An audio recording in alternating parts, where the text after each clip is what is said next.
Not well said. And this is what I'm confident of today. Our world would be a better place if we had more kindness. Would you agree with that?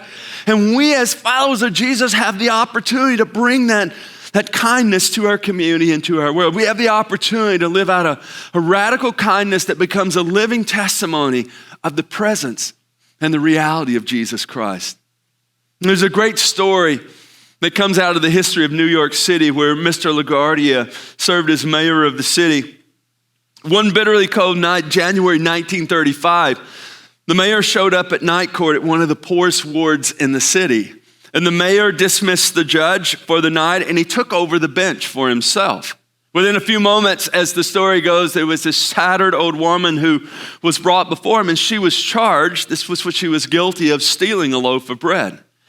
Well, she told the mayor that her daughter's husband had deserted her. Her daughter was sick, her 2 grandchildren were starving, so she stole the bread to provide for her hungry grandchildren. The shop owner whom the bread was stolen from refused to drop the charge. It did what he said to the mayor. He says, "Mayor, it's a really bad neighborhood and she needs to be punished to teach other people around here a lesson." The mayor found himself in this situation, pondered his decision, and he turned to the woman and says, "I'm sorry, ma'am, I have to punish you. The law makes no exceptions. $10 or 10 days in jail." And it's the same at the very time that he was pronouncing the judgment against the lady. He reached in his wallet, he pulled out $10 and he tossed it on the bench and he says, "There's the $10 I remit for the fine that she owes. And furthermore, I'm going to fine everyone in this courtroom today 50 cents for living in a town where a woman has to steal bread to feed her grandchildren."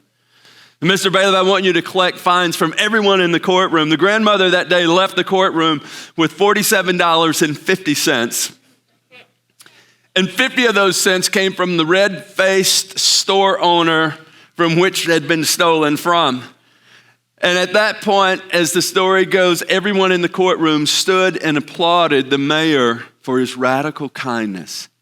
I mean, kindness like that has the ability to change someone's life, to change the direction of their lives, to impact the life, to impact the community and the world. You know, in a world where there's growing tensions, division, and judgmental attitudes, have you noticed there's a lot of that going on right now?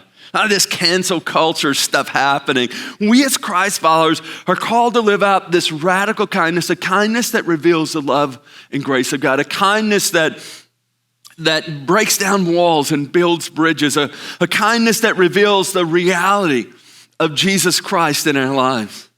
I mean, imagine the effect, just think with me for a moment, imagine the effect on the world if everyone made just one intentional act of kindness per day. Just think about our Grace Covenant. Just think about the folks here and the folks watching online this way. What if we said, I'm going to be intentional and I'm going to carry out one act of kindness today to someone or for someone? Certainly our world would be a better place. Wouldn't you agree? So what is kindness? We probably all have kind of an idea of what kindness is. I mean, if you're like me, I was taught about kindness from when I was a young child growing up, but just to kind of get us all on the same page. I have a definition of kindness there in your notes this morning. Kindness is defined as this: the quality of being friendly. How many of you can be friendly? Should be raising your hand right now. How many of you can be generous? Kindness is about being generous. How many of you can be helpful? And we can be helpful, right? How many of you can be considerate? That's what kindness is all about. It's an act of grace extended to others. It's getting out of your own world to help someone else. And here's the great thing about kindness. Everyone can be kind. Every single one of us. Listen, you don't have to have a certain level of education or training to be kind, do you? You don't have to have money to be kind. You don't have to have title or position to be kind. Anyone and everyone can practice kindness. You know, it's kindness that can transform a marriage. It's kindness that can transform a family.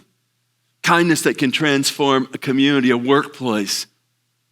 Kindness that can transform our world. See, everything, everyone, and every place is better with kindness. Can I get an amen for that? Everywhere, everyone, and every place is better with kindness.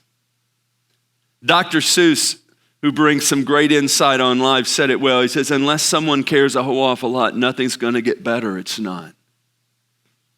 And I think we have the opportunity to be those who care a whole awful lot, to take love and kindness out into our world. It's not complicated. It's not difficult. We just have to look for the opportunities.